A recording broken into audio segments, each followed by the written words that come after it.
Hey there, this is Charlie again. I'm getting back with you about some more information about science and history and different anomalies that can't be accounted for scientifically. But your typical worldview of religion and things like that might be the mainstream would be shaken up a little bit with some of the stuff that I have to say as well. So I'd like to show you some of this and keep an open mind. I have another website that I wanted to show you.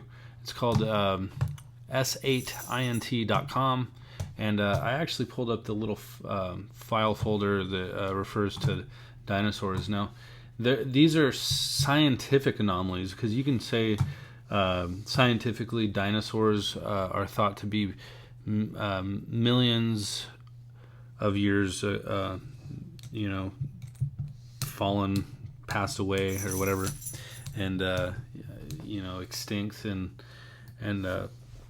these are certain anomalies that you can look to.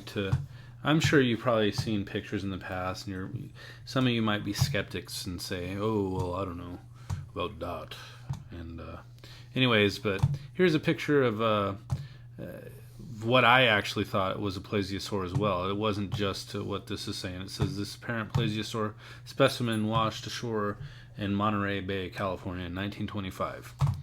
Now, obviously you can see here some people standing over it and trying to get in the shot so that they can show off the picture to their friends or whatever.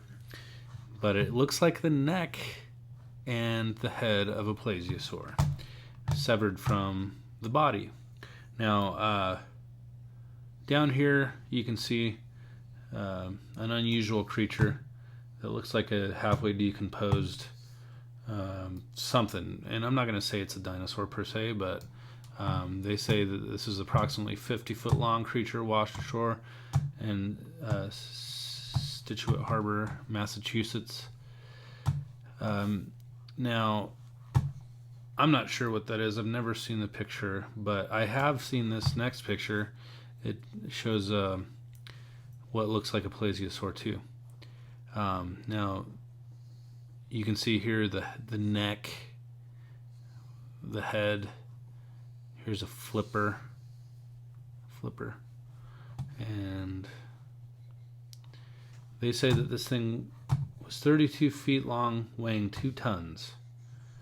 So there's nothing in the ocean that looks like that. It's off the coast of New Zealand.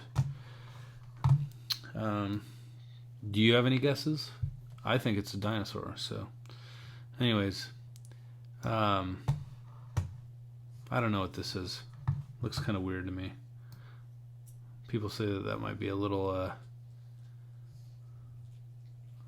dinosaur, but I'm not sure. Doesn't look like a dinosaur to me.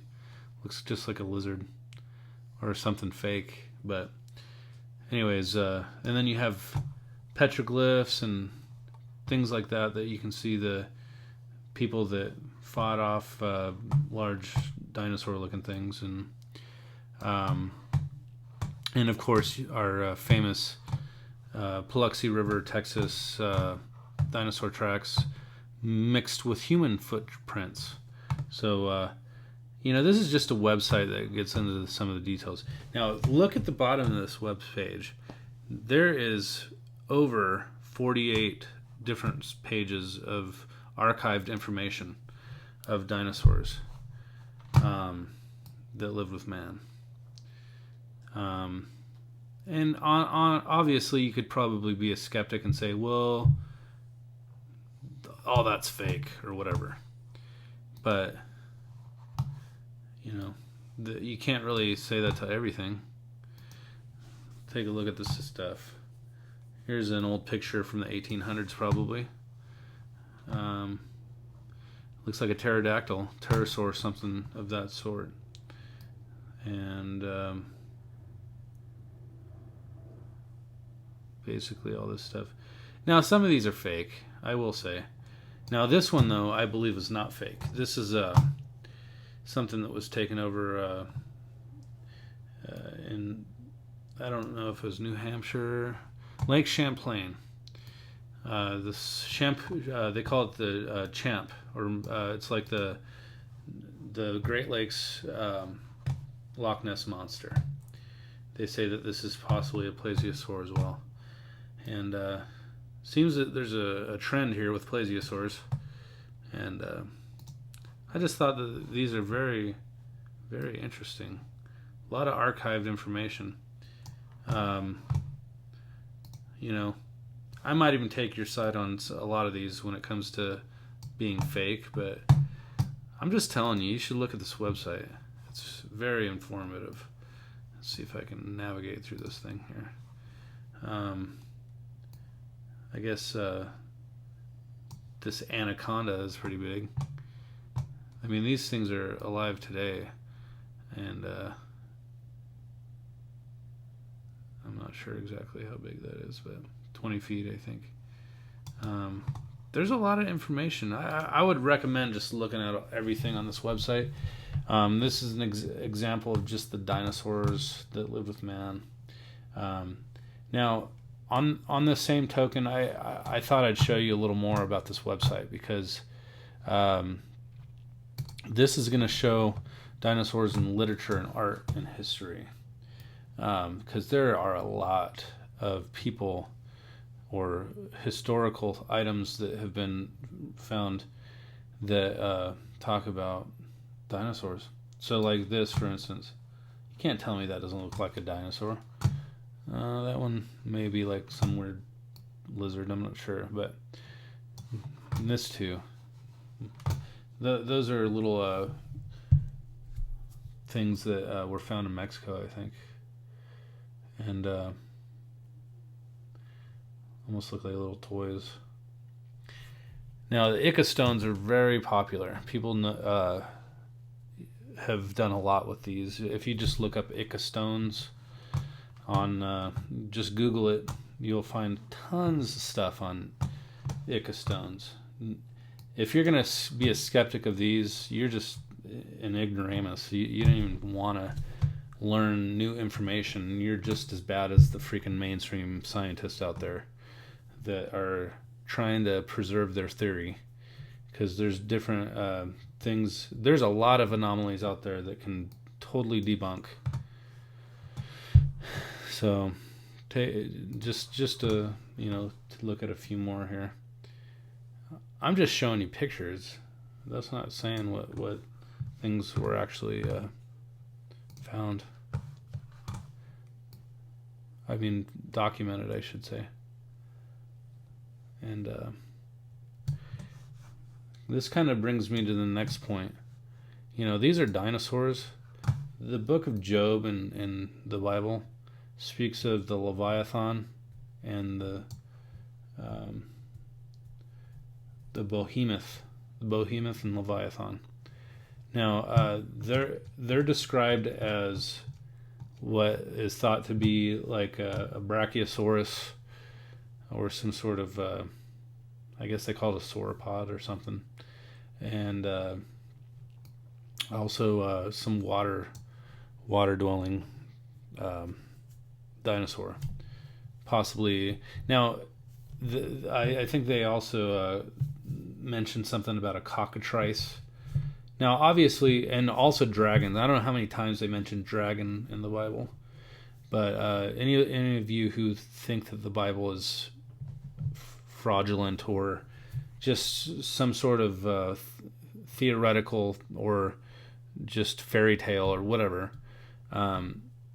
think again. I mean, a lot of the stuff might have a religious content with trying to steer you in a direction of being pure and holy or whatever. But at the same time, there's a lot of information in the Bible that refers to history and science and things like that. So this is a lot of interesting stuff that you'll find about dinosaurs on this website. So look through this website.